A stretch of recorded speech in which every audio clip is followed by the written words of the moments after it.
छोड़ रहा हूँ आपकी उसके लिए एमसीक्यूज के लिए। वो एमसीक्यूज का ज़्यादा कॉन्सेप्ट है, उसमें इतना काम है नहीं। राइट, अस्सलाम वालेकुम रिदा। अस्सलाम वालेकुम उमर गफूर। उमर गफूर, आपकी तैयारियां कैसी जा रही हैं? जी बेटे।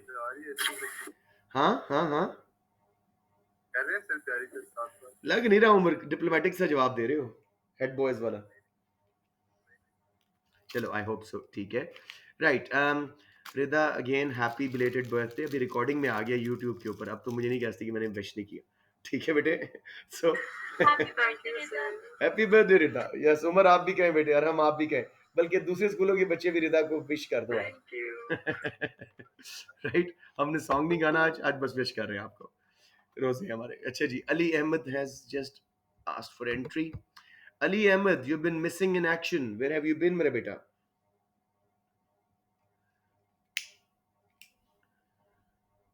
सर कल क्लास नहीं थी, कल तो नहीं थी, आप उससे पहले आ रहे थे रेगुलर? जी सर मैं आ रहा था सर। सैटरडे को आपने A2 का लिंक नहीं भेजा था। A2 तो मैंने करवाई नहीं सैटरडे को, क्योंकि वो बच्चों से बात हो गई थी, उसने नहीं करवाई थी। ठीक है, आज हम बेटे आखिरी क्लास कर रहे हैं फिलिप्स कर्व, और उसके बाद हमने इंशाल्लाह ताला पास्ट पेपर करने कल से। सेक्शन ए में स्टार्ट कर रहा हूँ till the 25th 26th, actually 7th तक मैं जाऊंगा आपके A2 के साथ, क्योंकि हमारा 18 को पेपर है, टाइम है। मैं सेक्शन ए करूंगा, सेक्शन बी की मैं बहुत तैयारियां करवा चुका हूँ आपकी, उसमें अब आपकी हिम्मत चाहिए मुझे। और मेरी बात अगर मानो, मैं सबको हर ग्रुप पे एक असाइनमेंट भेजने वाला हूँ every 3 days। I must quote Arham Khurram here, he has been really good. ये डेली मुझसे एक असाइनमेंट ले रहे हैं, एक टेस्ट ले रहे हैं बकायदा, और इन इन्विजिलेशन सिचुएशन ये वो सॉल्व करके मुझे भेज रहे हैं। क्वालिटी आहिस्ता आहिस्ता इंप्रूव हो रही है। और हम आपने स्टे करना है क्लास के एंड में, मैंने आपको समझाना है वो क्वेश्चन के बारे में। ओके, ठीक है सर। हम्म, फिर मैं के ऊपर जरा ज्यादा फोकस श्योर करते बेटे, फिर उन sure sure sure assignment. Sure sure sure, ऐसे कर लेंगे। ठीक है, हर बच्चा अपना अपना मुझे बताते जाओ कि मुझे यहाँ मसला है। मैं तो वो कंज्यूमर बिहेवियर एफिशिएंसी सब करवाना चाह रहा हूँ इंशाल्लाह, क्योंकि आपने ऑलरेडी वो किया हुआ है, तो आप मुझे मैक्रो का बता देना, उस पर मैं आपको क्वेश्चन भेज दूंगा। सर यूनिट 5 से 7 तक। Sure, I do that for you. ठीक है, ओके जी, let's move on now. Phillips curve को जल्दी से ठिकाने लगाते हैं, and then I think will be done in half an hour maximum, actually half an hour, उससे भी पहले हो जाएगा। ये आ गया जी, उप्स, किधर है? Macro economics, CMS new A2 PDF part 1।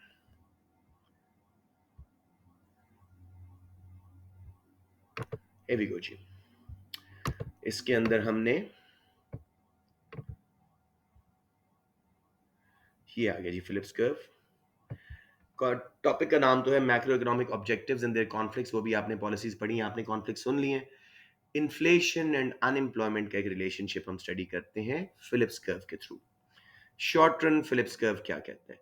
Philips नाम का एक आदमी था, इकोनॉमिस्ट था, he was studying in London school of economics. He came up with his dissertation, एक रिसर्च की उन्होंने कि 100 साल पिछले में इंग्लैंड में जब भी इन्फ्लेशन आई है, उन्होंने खैर वेजेस का डेटा उठाया था, चले मान लेते हैं इन्फ्लेशन जब भी आई है, वो कहते हैं अनएम्प्लॉयमेंट कम हुई है। So there is a trade off between the two, एक इनवर्स रिलेशनशिप है इन्फ्लेशन में और अनएम्प्लॉयमेंट में। इनका व्यू ये था।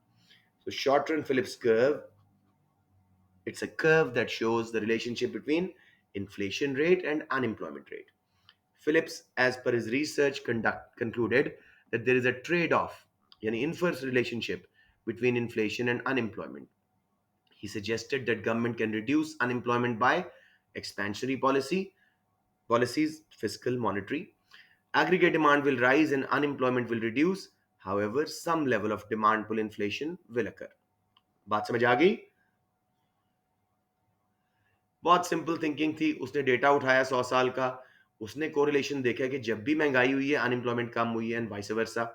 तो उसने गवर्नमेंट्स को एक सजेशन दे मारी कि भाइयों, अगर आप लोग चाहते हैं कि महंगाई को कंट्रोल करें, डिमांड पुल इन्फ्लेशन को, सॉरी अनएम्प्लॉयमेंट को कम करें, थोड़ी सी डिमांड पुल इन्फ्लेशन बर्दाश्त कर लें, expansionary fiscal and monetary policies दे दें।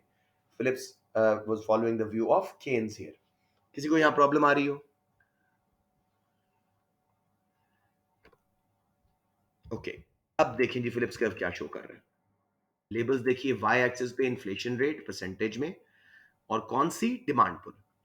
एक्स एक्सिस पे अनएम्प्लॉयमेंट रेट, ठीक है, परसेंटेज में, लेकिन साइक्लिकल अनएम्प्लॉयमेंट, यानी जब एग्रीगेट डिमांड गिरने से जो होती है। शॉर्ट टर्म फिलिप्स कर्व देखो ऊपर से नीचे आ रहा है, ये क्या शो कर रहा है? अनएम्प्लॉयमेंट पहले थी यू पॉइंट पे, यानी नेचुरल अनएम्प्लॉयमेंट हमारी यू पॉइंट पे थी। ओ माय गॉड, अजहर, अस्सलाम वालेकुम अजहर, आपसे मैं जरा बात करता हूँ, एक मिनट ठहरिएगा। यू अनएम्प्लॉयमेंट थी, गवर्नमेंट ने एक्सपेंशनरी पॉलिसीज यूज की, एग्रीगेट डिमांड बढ़ाई, अनएम्प्लॉयमेंट यू से यू वन पे आ गई, वर्कर्स को जॉब्स मिली, लेकिन हम बी पॉइंट पे आ गए फिलिप्स कर्व के, प्राइस लेवल पी से पी वन पे चला गया, थोड़ी सी महंगाई बर्दाश्त करनी पड़ी। तो उसने बहुत सिंपली कहा, जब भी गवर्नमेंट अनएम्प्लॉयमेंट यू से यू वन पे करना चाहती है, एग्रीगेट डिमांड बढ़ाए, इन्फ्लेशन रेट पी से पी वन पे चला जाएगा, और आप जिस पॉइंट पे चाहो फिलिप्स कर्व पे ऑपरेट कर सकते हो। सबको समझ आ गया जी short term Phillips curve? It's very easy and basic.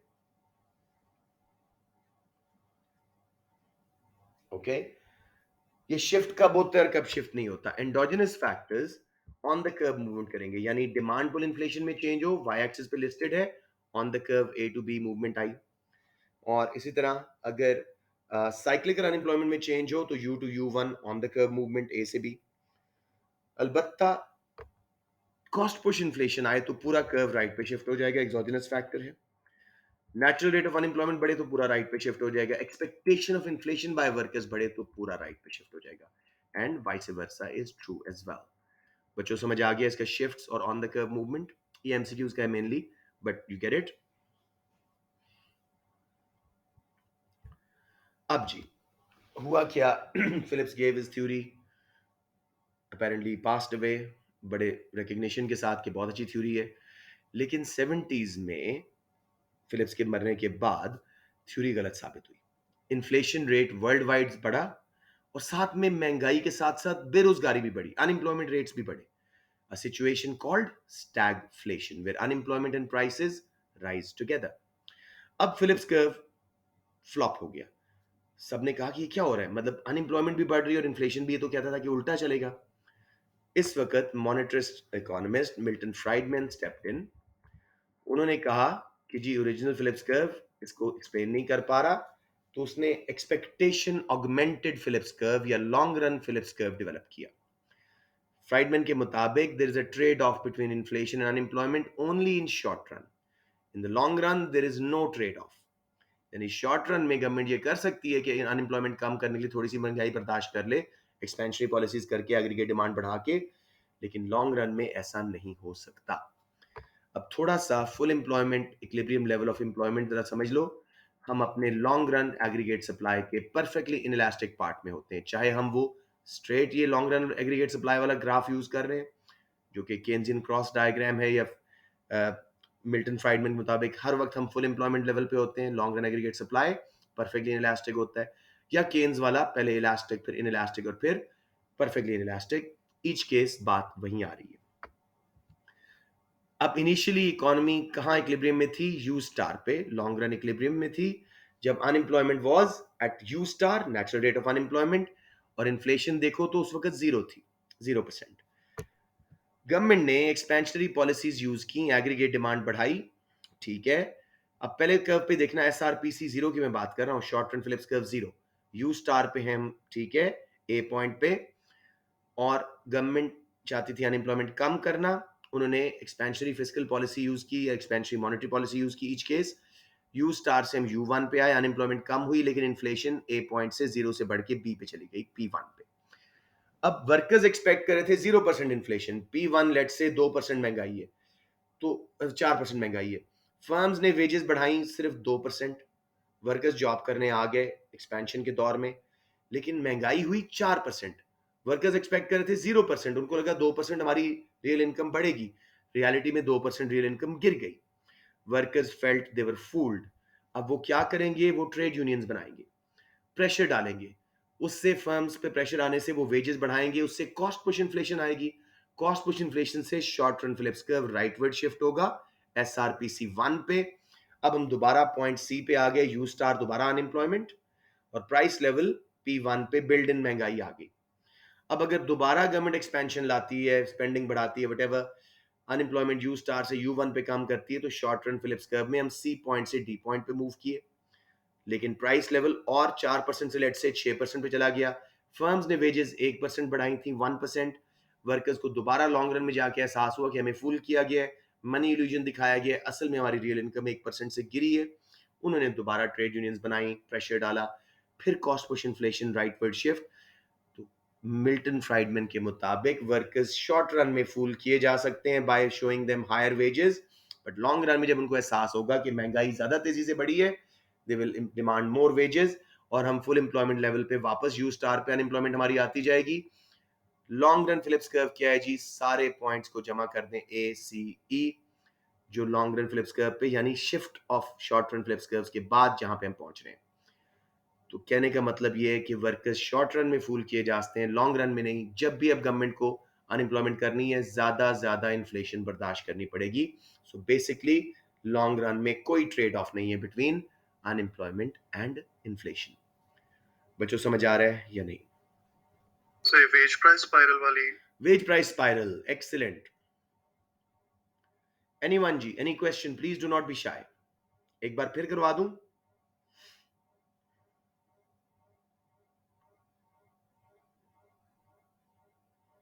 Wow, सबको समझ आ गया तो बहुत अच्छी बात है। अच्छा, अब ये सारा आप एक बार पढ़ लेना ताकि जस्ट इन केस आपको कोई कंफ्यूजन आ रही थी। अब मेरे बेटे, हमने 17 मिनट में बल्कि 12 मिनट में कर लिया सारा। You want to do just for the flavour of it एक एमसीक्यू का पेपर करवा दूं? अभी बहुत दिन है उसने, लेकिन इस तरह बहाने से सारे टॉपिक्स आपके एक बार ना रिफ्रेश हो जाएंगे किसी ना किसी एंगल से। एक पास पेपर कर लेते हैं एमसीक्यूज का। सो इधर जो मेरे पड़े हुए हैं ये हम आप बहुत दफा कर चुके हैं। So let us go to the website and pull up another paper. Let's see ji.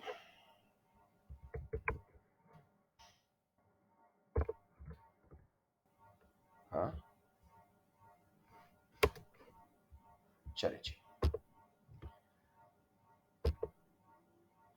Establishing secure connection, why why Y.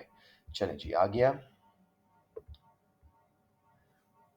21 के पेपर तो आपको काफ़ी करा चुका हूँ, 20 का अपना वेरिएंट तो डेफिनेटली करा चुका हूँ। लेट्स जस्ट पिकअप 20 का कोई और वेरिएंट।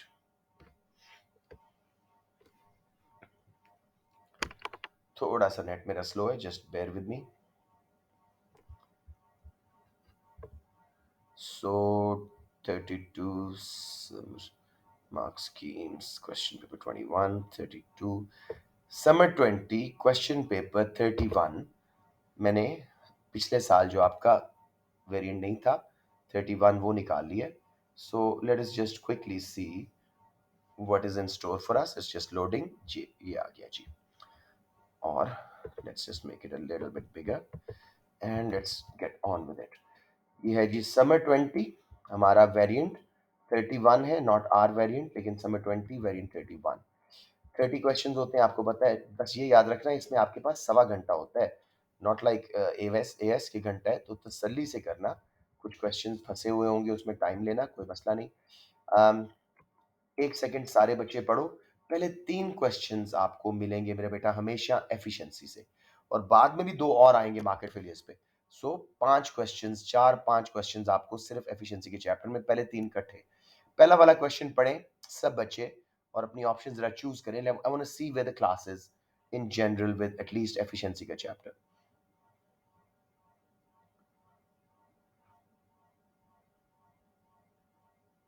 सर हम आंसर्स अभी बता सकते हैं? एक बार सबको सोचने दो, मैमुना, एक सेकंड, ठीक है? I want everybody to have a little bit of process time, और उसके बाद हम इंशाल्लाह इसको डिस्कस करते हैं।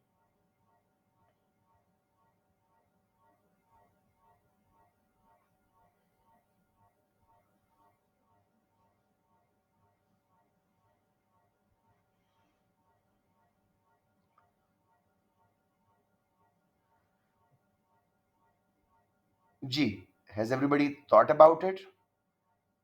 What is your correct option? A sir. Okay ji, how many people think A is the correct option?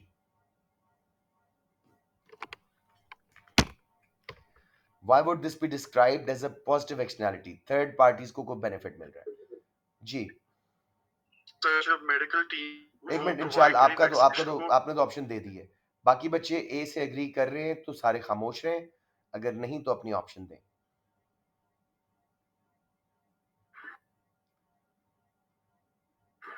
Sir एक positive externality is like in the sense of कि हमारी थर्ड पार्टी को बेनिफिट कैसे जी। मिल रहा है। अगर हम दूसरे एक्शन से देखें एज सच हमें कोई इतना स्पेशल कोई इफेक्ट नहीं नजर आ रहा, पर with this if like for example the medical team मतलब जो वैक्सीनेशन प्रोवाइड कर रही है तो उनका जो एक सर्टेन मतलब टारगेट है वो खत्म हो जाएगा, मतलब द सोसाइटी मतलब the children will be better much healthier, मतलब नॉट एनी मोर सिक, तो मतलब डिजीज चली जाएगी। तो आप कौन से वाला कर रहे हैं option? Sir I am talking about A. हाँ सही है। बी में क्या है? Any kind of medical help will improve condition of the children. ये किन की? जिनको मेडिकल हेल्प मिल रही है। स्प्रेड ना होना थर्ड पार्टी का बेनिफिट है, इसलिए ए इज करेक्ट। समझ आ गया? Everyone totally clear with this? Okay, second one जी, बहुत आसान क्वेश्चन है। अगर बेसिक एफिशिएंसी का याद है तो इसमें इंशाल्लाह किसी को प्रॉब्लम नहीं होनी चाहिए। Diagram shows average cost curves of a firm. एक ऊपर लगा हुआ है, एक नीचे लगा हुआ है, उस पे दो पॉइंट्स एक्स एंड वाई दिए हुए हैं। If a firm move from point X to Y, what is most likely to happen to productive efficiency and X inefficiency? हम एक्स इनएफिशिएंसी की बात कर रहे हैं, एक्स से वाई पे गए, तसल्ली से देखिए प्रोडक्टिव एफिशिएंसी क्या होगी बच्चों? I am waiting for your answer. Sir C होगा इसका। That C, productive efficiency Sir, C. increase, और X inefficiency decrease, option C. Decreases. समझ आ गया सबको? किसी को यहां प्रॉब्लम आ रहा हो?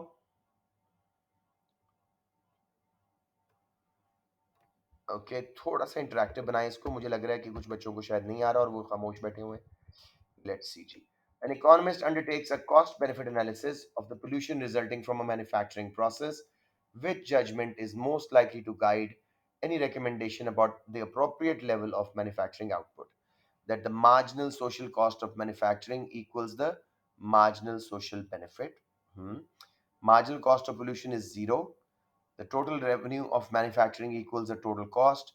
That the total benefit of pollution is maximized. बहुत आसान क्वेश्चन है हमारी एलोकेटिव एफिशिएंसी का। कौन सी ऑप्शन लेंगे? ए। वेल डन बच्चों, शाबाश। अब मेमूना और इंशाल के अलावा बाकी भी बच्चे बताएं ताकि मुझे पता लगे सबका ऑलराउंड समझ आ रहा है। Rida, why you quiet? समझ नहीं आ रहा?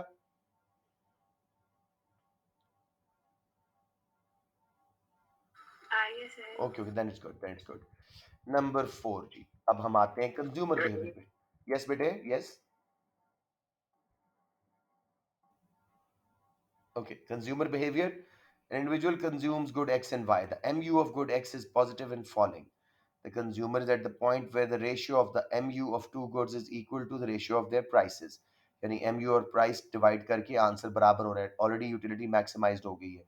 What can be concluded from the information? तो देखो बहुत आसान क्वेश्चन है।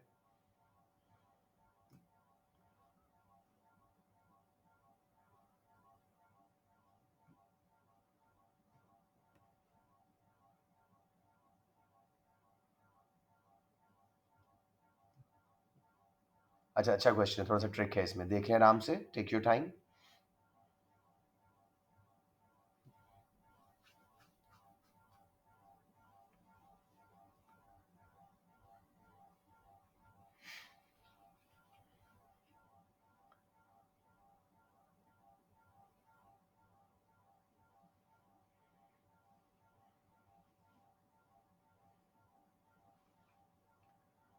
नहीं हो सर रहा। सी होगा।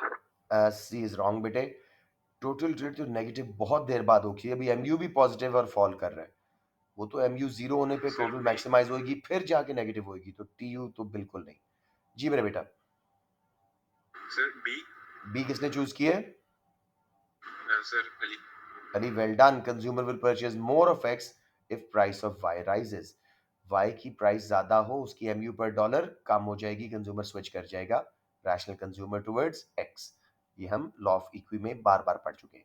सबको समझ आया? वेल डिजाइन क्वेश्चन, थोड़ा सा उसने बात चेंज कर दी थी एंड पे। समझ आ गया बच्चों या थोड़ा सा एक्सप्लेन कर दूं? बाकी रिजेक्ट करवा दूं? सर एक्सप्लेन कर दें एक दफा। श्योर। ए क्यों रिजेक्ट होता है, पहले मैं आपको स्टेटमेंट एक्सप्लेन कर दूं। An individual consumes good X and Y, MU of good X is positive in following. MU का माइंड में लाओ, पॉजिटिव है भी और गिर रहा है, जीरो नहीं हुआ, नेगेटिव भी नहीं हुआ। A consumer is at a point where the ratio of MU of two goods equal to the ratio of prices of their goods, यानी MU और price of X is equal to MU of price MU of Y over price of Y, दोनों बराबर MU पर dollar आ रहा है, consumer की utility maximise है, वो इक्विलिब्रियम में। What can be concluded from this information? I was looking for the option that he will keep on consuming the same number, लेकिन वो ऑप्शन दी नहीं उसने। The consumer will continue to consume additional units of X until MU is zero. Consumer MU zero तक नहीं जाता। Law of diminishing में MU के price के बराबर करके कंजम्पशन रोक देता है, और लॉ ऑफ इक्वी में MU पर डॉलर यानी MU of Y over price of Y, MU of X over price of X जब बराबर हो जाए तो वहां रोकता है, तो ये बात गलत होगी, जीरो तक नहीं जाता। Consumer will purchase more of X if price of Y rises. जो गुड महंगी होती है उसका जो डिनोमिनेटर है वो बड़ा होता है, तो आंसर MU पर डॉलर कम हो जाता है, तो वो स्विच कर जाएगा X की तरफ, ये ऑप्शन ठीक है। Total utility will B negative, अभी तो MU भी पॉजिटिव है, तो टोटल तो डेफिनेटली तेजी से बढ़ रहा है, गलत option. Total utility will be rising at an increasing rate on the additional unit of X consumed. Increasing rate पे नहीं, देखो MU हर नेक्स्ट यूनिट से कम मिलती है, टोटल यूटिलिटी बढ़ती है लेकिन एट ए डिमिनिशिंग रेट। समझ आ गया, बाकी सारे गलत हो रहे हैं। अब बेटे समझ आ गया जिनको यहाँ प्रॉब्लम आ रही थी? ओके जी। नंबर 5 इंडिफरेंस कर्व बना हुआ है, और उसके बारे में हमें 4 ऑप्शंस दी हुई हैं। To analyze a consumer's preferences, an indifference curve represents possible combinations of good X and Y. Diagram shows consumer's indifference curve for good X and good Y. What can be concluded from the diagram? तसल्ली से देखते हैं। Point E is the most desirable. All points on indifference curve give him same total utility, hence all are equally desirable. Rejected. देखते हैं जी, point F is less desirable than point G, rejected. सारे equally desirable हैं। Point G is the least, ये भी rejected. Points E, F, G are equally desirable combinations. Definition से ही पता लग रहा है कि इंडिफरेंस कर्व पे सब पॉइंट पे कंज्यूमर को सेम टोटल यूटिलिटी मिल रही है। वेल डन इंशाल, सबको समझ आ गया बच्चों? चलिए अब मैं आप लोगों के नाम ले लेके करवाता हूँ, क्योंकि आप लोग खुद नहीं कर रहे हो। लेट मी सी बच्चों के नाम। I'll start. Umar Ghafoor has left the meeting. ये देखो कितना चला आगे। वलीद, आपसे मैं पहला क्वेश्चन कर रहा हूँ, 6th वाला, तो सली से देखिएगा, डोंट वरी, गलत भी हो गया तो हम प्रैक्टिस ही कर रहे हैं।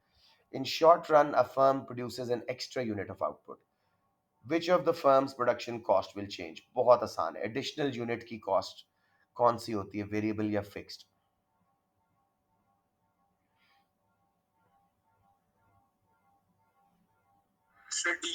Variable cost and total. शाबाश, वेरी गुड।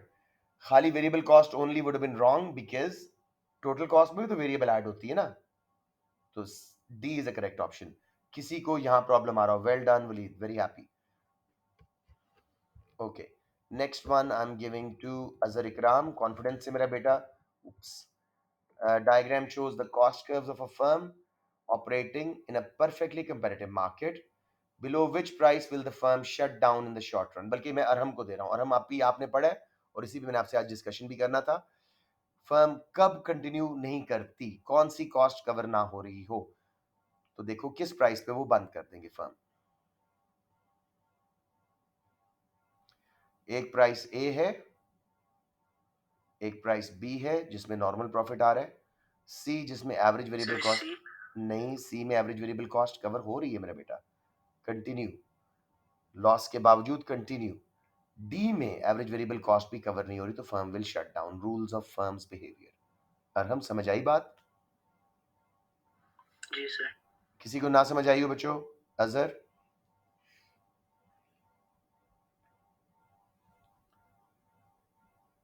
अजहर माइक तो ऑन कर बेटे। ये सर क्लियर है। ओके ओके, नंबर 8 अजहर आप ये करें, कॉस्ट वाला। सर एक मिनट। जी जी जी श्योर। आ सकते हैं? कौन सा कौन सा? सर 7। उसमें दोबारा समझा दूं? सर बस एक minute. Sure sure, take your time.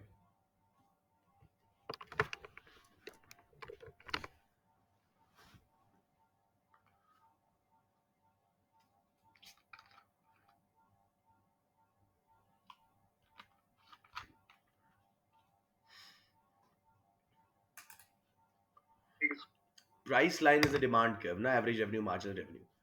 तो फिर जितनी देर एवरेज रेवेन्यू एवरेज कॉस्ट से ऊपर है, ए पे प्रॉफिट आ रहा है कंटिन्यू करोगे, बी पे नॉर्मल प्रॉफिट है कंटिन्यू करोगे, सी पे लॉस है लेकिन एवरेज वेरिएबल कॉस्ट कवर हो रही है कंटिन्यू करोगे शॉर्ट रन में, डी पे बंद कर दोगे।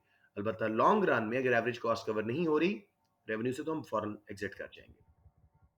फिर देखिएगा बेटे, table shows a firms total and marginal cost curves. Marginal cost का टेबल दिखाया हुआ है।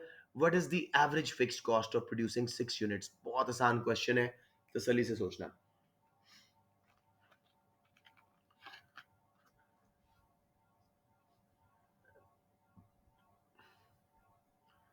एवरेज फिक्स कॉस्ट का formula, fix cost divide by output. हमेशा एवरेज उस वेरिएबल को आउटपुट से डिवाइड कर दो। यूनिट 1 पे टोटल कॉस्ट है 340, मार्जिनल इज यानी variable part of it is 40। खुद सोचो फिक्स कॉस्ट कितनी होगी, और फिक्स कॉस्ट तो चेंज नहीं होती आउटपुट के साथ। 6 यूनिट्स पे कितनी हो जाएगी पर यूनिट?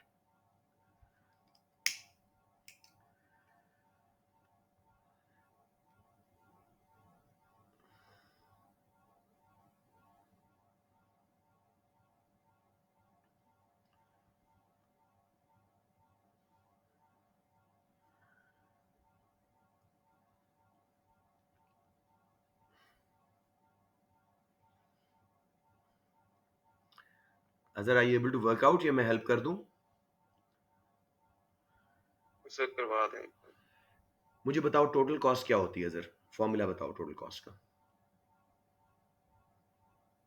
फिक्स्ड कॉस्ट और variable cost. Yes, marginal cost हर एडिशनल यूनिट पे जो लगाई जाती है, क्या वो वेरिएबल होती है उस यूनिट के लिए या फिक्स्ड भी होती है? हर एडिशनल यूनिट लगाने के लिए क्या हमें नई बनाने के लिए कहीं नई फैक्ट्री लगानी पड़ती है, क्या नया रेंट देना पड़ता है? No sir. So marginal cost is the variable cost of additional unit. अब पहले यूनिट पे व्हाट इज टोटल कॉस्ट? 340, उसका वेरिएबल हिस्सा मार्जिनल है यानी 40, फिक्स्ड कॉस्ट कितनी है अदर बताइएगा? 300। 300। 6 यूनिट पे भी 300 होगी, 300 ओवर 6 50, ऑप्शन ए। अदर समझ आई बात? सर आपने डिवाइड क्यों किया है सर? एवरेज फिक्स्ड कॉस्ट है ना, एवरेज फिक्स्ड कॉस्ट बेटे। Okay okay. यस, थोड़ा सा तुम रस्टी हो, मैं ख्याल नहीं पढ़ रहे हो। अजर ऐसे ही है, रुकना मेरे साथ क्लास के एंड पे। स्टार्ट नहीं किया। उफ, अभी स्टार्ट नहीं किया तो कब करोगे बेटे? पूरी पावर इवन क्लासेस देखो तो तुम्हारा। तुम्हें मैं टास्क दे रहा हूँ, बल्कि मैं आपके अबू को फोन कर रहा हूँ। Just like Arham, I need to involve your parent because you are getting from your B to U, I am telling you, not joking. ये लेवल ऑफ सीरियसनेस इस स्टेज पे आपका मॉक भी मैंने देखा है। सर आई एम बिजनेस का भी मैं कर रहा था, मैं बेटे, आई स्टार्ट डोंट करने केयर लगा अबाउट था business, accounts, mathematics, any subject in the world, philanthropy, whatever. I want you to focus on my subject because I'm getting paid to teach you this. ठीक है ना? आप जो भी कर रहे हैं अपने आप को ऑर्गेनाइज करें। मैं आपके पेरेंट्स से बात करके कल ही आपको ना, बल्कि मैंने पहले एजेंडा पे 4-5 बच्चों का नाम लिखा हुआ था, सिटी के, कुछ क्रेसेंट के, सब बच्चों के मेरे नाम लिखे हुए हैं और मैंने उनके पेरेंट्स से रब्ता करना था। अच्छा हुआ आप आ गए हैं, तो मैं आपसे डायरेक्ट बात कर रहा हूँ, so you don't feel I am going behind your back, it's for your benefit. मैं आपको इकोनॉमिक्स साथ साथ करवाना चाह रहा हूँ बेटे, इस तरह बहुत गड़बड़ हो रही है। नंबर 9 जी, अब ये मार्केट स्ट्रक्चर से हम जा रहे हैं। लेट्स से मेमुना अजर तसल्ली से देखो, an electronics firm which began as a semiconductor firm making simple memory chips has used continuous research and investment to emerge as an industry leader. In addition, it has applied its research in semiconductors to enter other markets including television and mobile phones. क्या हुआ है बेटे? क्या ये external growth हुई है, merger take over हुआ है, या इंटरनल ग्रोथ है, और क्या हो क्या रहा है? तसल्ली से देखो। It's a good question. Sir, I think the answer is C. Can you explain why? Sir पहली तो बात लाइक इंटरनल ग्रोथ ऐसी हो रही है कि वो मतलब बहुत ज्यादा रिसर्च कर रहे हैं और वो अपने ही मतलब फील्ड में, अपने ही फील्ड में उन्होंने कोई किसी अपने और ही कंपनी field से मर्ज नहीं किया, टेक ओवर नहीं किया। ठीक है? जी। और sir diversification, it's because it's clearly stated in the statement कि उन्होंने लिखा है कि it has applied its research in semiconductors to enter other markets other including markets, the Middle TVs, East. Mobile phones, उनका रिस्क स्प्रेड हो गया, जी diversification. Sir. Excellent, शाबाश। Number 10, रिदा यजदानी। ओह या, देखिए जरा तसल्ली से मेरा बेटा। चार आपको दिए हुए हैं उन्होंने graphs. Which diagram shows a monopolistically competitive firm in the long run equilibrium? अगर वीडियोस देखी हुई हैं तो फौरन समझ आ जाएगा कि मोनोपोलिस्टिक कंपटीशन लॉन्ग रन में कैसा प्रॉफिट कमाती है, नॉर्मल या एबनॉर्मल. तसल्ली से देखो.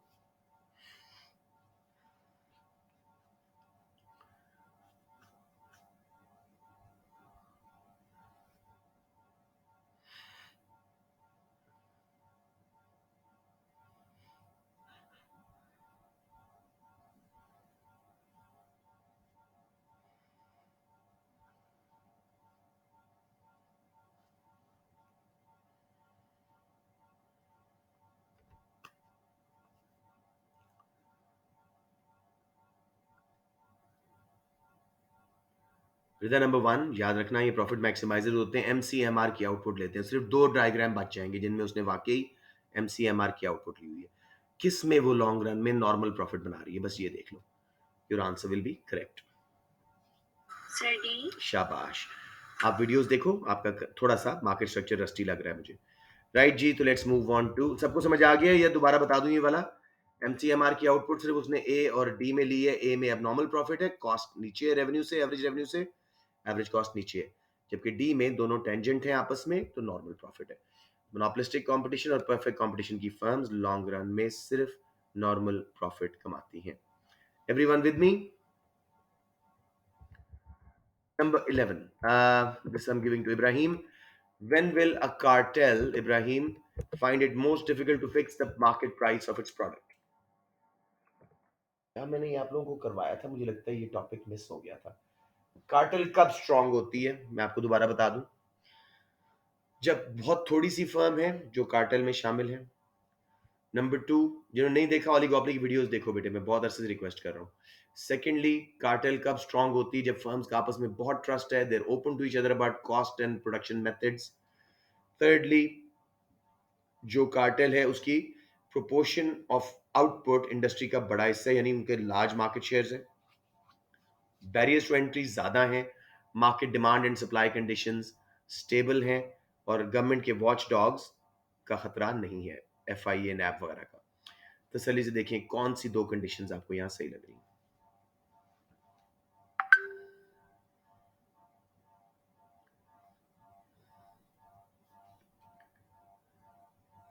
थोड़ी फर्म होनी चाहिए, मार्केट शेयर बड़े होने चाहिए, आपस में ट्रस्ट होना चाहिए, बैरियर्स टू एंट्री हाई होने चाहिए, सब कुछ. इस केस में क्यों कार्टेल को मुश्किल होगी अपने प्राइसेस फिक्स करने में? इसका ऑपोजिट कुछ चल रहा होगा.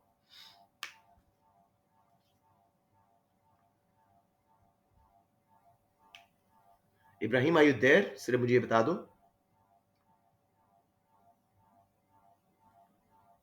आई थिंक इब्राहिम इज लेफ्ट. चलें जी, अली अहमद. Sir B. नहीं, आपने सुनी नहीं बातें. अगर तो proportion of firms in the industry जो कार्टेल में मौजूद हैं वो ज्यादा हाई प्रोपोर्शन है, यानी मार्केट शेयर बड़े हैं, तो उनके स्ट्रांग पोजीशन है, दे कैन फिक्स प्राइसेस, तो वो लो होनी चाहिए. बैरियर्स टू एंट्री हाई होंगे तो उनकी स्ट्रांग पोजीशन है, वो भी लो होनी चाहिए. Option D. अली समझ आ गया? Okay sir. Please oligopoly revise करो बच्चों. ओलिगोपोली मुश्किल लग रहा है आपको. Let's go on to number 12. Monopoly का सिंपल सा कर्व है जिसमें एबनॉर्मल प्रॉफिट वाला सीन है. तो अब वो कह रहा है जी, क्या क्वेश्चन है? What is the firm objective if it produces output OX? MR 0 हो रहा है, कौन सा ऑब्जेक्टिव है? एनीवन? सर सी. सेल्स रेवेन्यू मैक्सिमाइजेशन या टोटल रेवेन्यू मैक्सिमाइजेशन? समझ आ गया बच्चों? ऑब्जेक्टिव्स इधर ही सारे बात कर लेते हैं. MCMR में प्रोड्यूस करते हैं तो profit maximisation, MR 0 revenue maximisation, ACAR sales या output maximisation, MCAR allocative efficiency या government objective, MCAC productive efficiency. सबको समझ आ रहा है बच्चों?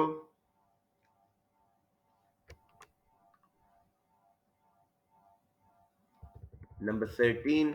Which policy is not designed to correct a market failure? Again देखो मैंने कहा था एफिशिएंसी से फिर आएगा. So I would give it to Arham. कौन सी पॉलिसी बेटे मार्केट फेलियर को डिजाइन नहीं हुई करेक्ट करने के लिए? मार्केट फेलियर 4-5 जो है मेजर माइंड में लाओ.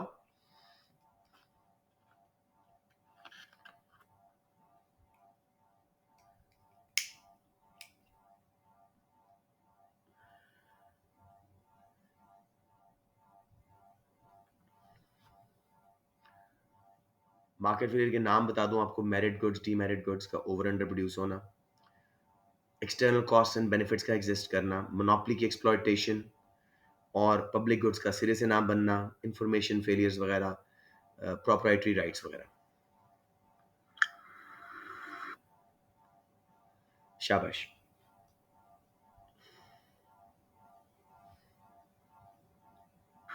Sir D. शाबाश। Removing import quotas will not remove any market failure. Health care produce करना अंडर प्रोड्यूस होती है, गवर्नमेंट ने मार्केट फेलियर दूर किया है। Price control on large firms, monopoly को कंट्रोल किया है।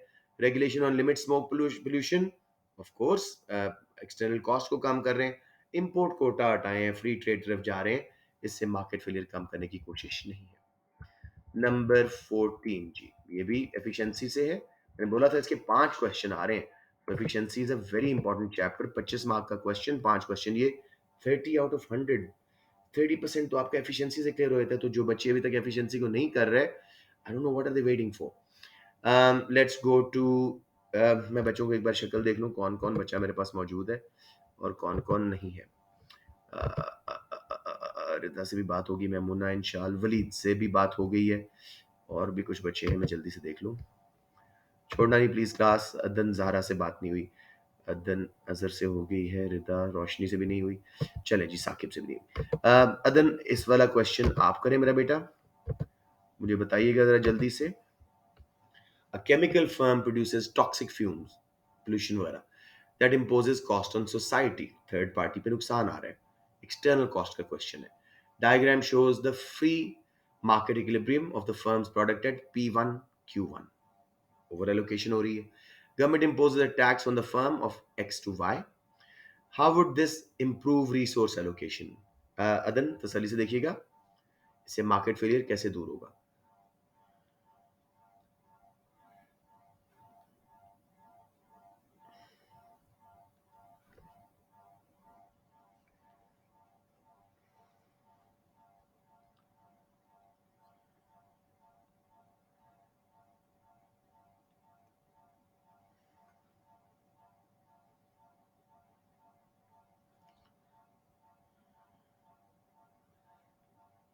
अदन आर यू देयर? सिर्फ ये बता दो। Sir B. B, well done. It will internalise external cost. पहले एक्सटर्नल कॉस्ट थर्ड पार्टी पे जा रही थी, अब टैक्स लगा के एक्स वाई एक्सटर्नल कॉस्ट के बराबर एमपीसी एमएससी के बीच का डिस्टेंस इज एमईसी, प्राइस बढ़ा दी, कंज्यूमर पे डाल दिया, और कॉस्ट बढ़ा दी, नीचे वाला हिस्सा प्रोड्यूसर पे डाल दिया। सबको क्लियर हुआ? वेल डन अदन, सबको क्लियर हो गया बच्चे? ओके जी। Number 15, level of benefit paid to an individual receiving a means tested benefit depends on the individual's means tested benefit। क्या है जी? जो एक्सट्रीम नीड में है, गरीब है बहुत, unemployed, pensioners, very low income scheme वाले, जो उन पर गुजारा करें, फूड स्टैम्प्स वाले, तो उसमें हम क्या देखते हैं? एज, फैमिली साइज, इनकम या क्वालिफिकेशन? एनीवन? इनकम। एज नहीं बेटे, एज नहीं। अनएम्प्लॉयड बेनिफिट्स यंग को मिल रहे हैं, पेंशन बूढ़ों को मिल रही है। Income is the common factor. जिनके पास पैसा ही नहीं है खाना लेने का, जिनके पास गुजारा ही नहीं हो रहा, समझ आ गई?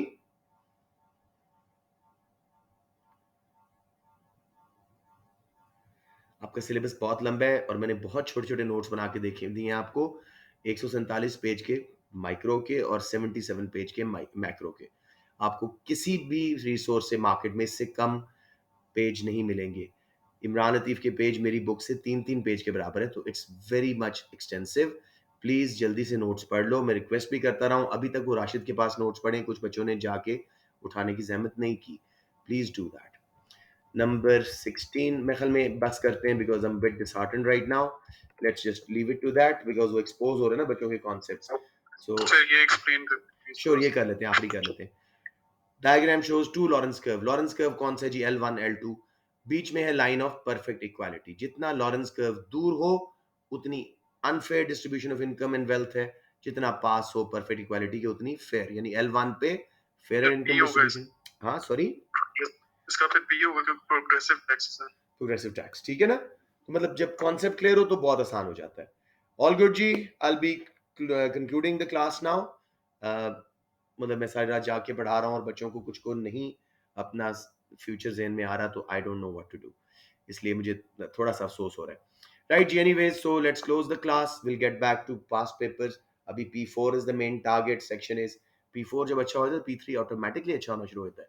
सो I post this recording, those who are not studying at the moment or waiting for Christmas or whatever, Eid basically, please make sure कि आपके पास बहुत थोड़ा टाइम है। कितने दिन रह गए?